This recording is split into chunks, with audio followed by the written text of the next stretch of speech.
اپنے گھر کے پاس جس دن وہ پہنچا تھا، گھر کے باہر بہت بھیڑ جمی تھی. لوگوں سے پوچھا اس نے تو پتا چلا اس کی ماں آج ہی صبح انتقال کی. اللہ اکبر. وہ پیسوں کی گڈی لا کر دی، جو کمایا تھا 1 مہینے 2 مہینے کی تنخواہ، ماں کی قدموں میں رکھ دیا. بہت رویا. یہ بات میں تقریروں میں اس لیے کہتا ہوں، اس نے کئی بار کہا مفتی صاحب نوجوانوں کو صرف اتنی بات کہے، میں اس عذاب میں روز مرتا ہوں. میری ماں زندگی بھر لوگوں کے جھوٹے مانچ کر کے مجھے کھلاتی رہی اور میں ایک لقمہ میری ماں کو کھلا نہ سکا. جس دن میں لایا تھا پیسے یہ تو دنیا سے چل پڑی. مجھے آج روز اس بات کا غم ستاتا ہے. آپ نوجوانوں سے خطاب کرتے ہیں، کم سے کم ان سے کہہ دیں کہ تمہارے ماں باپ زندہ ہیں، ہوش میں آ جاؤ، اپنے ہاتھوں سے ان کو کھلا تو سکو، ان کے ہاتھ پکڑ کر چلا تو سکو. اس لیے کہ دنیا کی عظیم نعمت ہے. جس کا باپ زندہ ہے، جس کی ماں زندہ ہے، اس کے حق میں وہ دعا کر لے. میرے آقا فرماتے ہیں نبیوں کی دعا امت کے برابر جو ہوتی ہے، وہ باپ کی دعا بیٹے کے برابر ہوتی ہے. آج میں گفتگو سمیٹتا ہوں، ختم کر دیتا ہوں، اس لیے کہ اخلاق اسلام بہت وسیع موضوع ہے، بہت وسیع موضوع ہے. لیکن آپ کے لیے صرف اتنی بات کافی ہے کہ قرآن کو چھوڑ کر کے اگر دوسری جگہ سیکھنے جاؤ گے تو مارے مارے پھرو گے. آج واپس آ جاؤ اسی قرآن پر جس کو میرے آقا نے ہمارے عروج کا ذریعہ بنایا ہے، ہماری ترقی کا راستہ بنایا ہے. جانتے ہو جب دنیا کے پاس پارلیمنٹ نہیں تھی، چلانے کے لیے اصول نہیں تھے، پوری دنیا کو قرآن نے اصول بتائے ہیں، قانون بتائے ہیں. اس ایک قرآن سے فقہ حنفی ملا، فقہ شافعی ملا، فقہ حنبلی ملا، فقہ مالکی ملا. یہ تو 4 میں نے نمونے بتائے، 1 2 نہیں 18 فقہ کی تدوینات پوری دنیا میں موجود ہے. اس قرآن پر لکھی جانے والی تفسیروں کی تعداد پوری دنیا کی کتابوں سے سب سے زیادہ ہے. 700 تفسیروں کے نام میرے پاس موجود ہے. ہر طرح سے الگ الگ تفسیر کی گئی ہے، دنیا کی مختلف زبانوں میں اس کے ترجمے کیے گئے. وہ ایک قرآن ایسا ہے جو آج بھی بابانیہ گوہر پوری دنیا کو چیلنج کر رہا ہے. اگر تم اللہ کی بات کو جھوٹا مانتے ہو، قرآن کی طرح ایک آیت لا کر کے بتا دو، ایک سورت لا کر کے بنا دو. آج دنیا ترقی بہت کر چکی ہوگی، ٹیکنالوجی پر یہ پابند سلاسل کر چکی اور چاند پر کمندیں ڈال چکی، سورج کی شعاؤں کو قید کر کے کرنٹ بنا دیا ہو، سیال مادے سے دنیا میں کیمیکل بنا دیا، سب بنا دیا. لیکن ایک بات طے ہے، پورے انسان مل جائیں، پورے جنات مل جائیں، میرا مولا فرماتا ہے پھر بھی وہ قرآن کے مثل نہیں لا سکتے. بے شک بے شک قرآن کے مثل نہیں لا سکتے.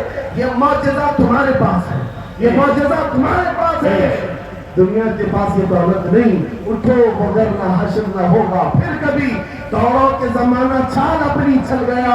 میرے عزیزوں آخری بات یہ سارے علوم تو قرآن میں ہے، اخلاق بھی قرآن میں ہے، تجارت کے اصول بھی ہے، شادی شدہ زندگی کے اصول بھی ہے، ماں باپ کے ساتھ حسن سلوک بھی ہے، بچوں کی تربیت بھی ہے، پڑوسیوں سے معاملات بھی ہے، استاد و شاگرد کے حقوق بھی بیان کیے گئے ہیں. یہ سارے فیلڈ اپنی جگہ پر، لیکن قرآن کا جو خاصہ ہے، قرآن کی جو روح ہے، قرآن کا جو خالص شہد ہے وہ کیا ہے؟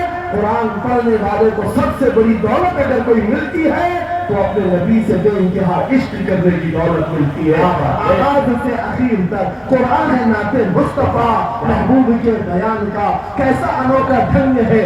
جنید بغدادی کے زمانے میں ایک آرٹسٹ آیا تھا، ایک مصور، لوگوں کی منہ بولی تصویر کھینچتا تھا. اگر کوئی آتا اپنی محبوبہ کے بارے میں کہتا اس کی آنکھیں ایسی، اس کی ناک ایسی، اس کی بھویں ایسی، اس کی پیشانی ایسی، وہ اسی طرح سے تصویر نکالتا تھا. آرٹسٹ تھا اور لوگوں کی قطاریں لگی تھی اپنے اپنے محبوباؤں کی تصویریں نکالنے کے لیے. اس لیے کہ آپ کی طرح موبائل اس زمانے میں نہیں تھے جو ہر گھڑی کھینچ لیا کرے. وہ جنید بغدادی کا دور، آرٹسٹ تصویر نکالتا تھا. جب یہ بات پتہ چلی حضرت جنید بغدادی بھی اس مصور کے گھر چلے گئے، لائن میں کھڑے ہو گئے. جب آپ کا نمبر آیا تو اس مصور نے پوچھا مولانا آپ کا کیا کام ہے؟ وقت کے سید الطائفہ کہا میں نے سنا ہے تو لوگوں کے محبوباؤں کی تصویریں خوب بہو کھینچ کر دیتا ہے، میں چاہتا ہوں میرے بھی محبوب کی تصویر کھینچو. تو اس نے کہا بتاؤ. قلم لیا بیٹھا، بتائیے آپ کے محبوب کا حلیہ کیا ہے؟ جنید بغدادی کہنے لگے میرا محبوب کائنات کا سب سے حسین چہرہ رکھنے والا، جس کی بھویں ایسی تھی، جس کے گال ایسے تھے، جس کی پیشانی ایسی تھی، جس کے ہاتھ ایسے، جس کے پیر ایسے، اس مصور نے پوچھا بتاؤ نام کیا ہے؟ جنید بغدادی نے کہا محمد رسول اللہ۔ اس مصور نے کہا رکو ذرا، یہ تصویر تو آلریڈی میرے پاس بنی بنائی رکھی ہے۔ جنید بغدادی نے کہا یہ کیسے؟ لوگوں کی آرڈر پر تو تصویر بناتا ہے، میرے محبوب کی تصویر پہلے سے کیسے رکھی ہے؟ اس مصور نے کہا بات دراصل یہ ہے، آپ جس سے محبت کرتے میں بھی اس سے محبت کر رہا ہوں، ہم دونوں کا محبوب ایک ہے، اس لیے تصویر پہلے سے بنی رکھی ہے۔ جنید بغدادی نے کہا اچھا لاؤ تو ذرا ہمارے محبوب کی تصویر دیکھ تو لے۔ وہ مصور اندر گیا اور قرآن پاک لا کر کے جنید بغدادی کے سامنے رکھا اور کہا اے جنید کیا یہ میرے نبی کی تصویر نہیں ہے؟ آنکھیں دیکھنا ہو تو پڑھو، ما زاغ البصر وما طغى، چہرہ دیکھنا ہو تو پڑھو، والضحى والليل اذا سجى، ہاتھ دیکھنا ہو تو پڑھو، وما رميت اذ رميت ولكن الله رمى، اگر قدم دیکھنا ہو تو پڑھو، لا اقسم بهذا البلد وانت حل بهذا البلد، اگر سینہ دیکھنا ہو تو پڑھو، اگر نشرح لك صدرك ووضعنا عنك وزرك، اگر اس نبی کی گفتار دیکھنا ہو پڑھو، وما ينطق عن الهوى ان هو الا وحی یوحى، اس محبوب کی عطائیں دیکھنا ہو تو پڑھو انا اعطینا کل کا نعرہ تکبیر، نعرہ رسالہ، قرآن مقدس، قرآن مقدس، خلق آغاز سے اخیر تک قرآن نعت مصطفیٰ محبوب کے بیان کا کیسا انوکھا ڈھنگ ہے۔ یہ تعلیمات اسلام کانفرنس ہے، قرآن کی تعلیمات سے یہ بات مجھے کہنا ضروری تھا۔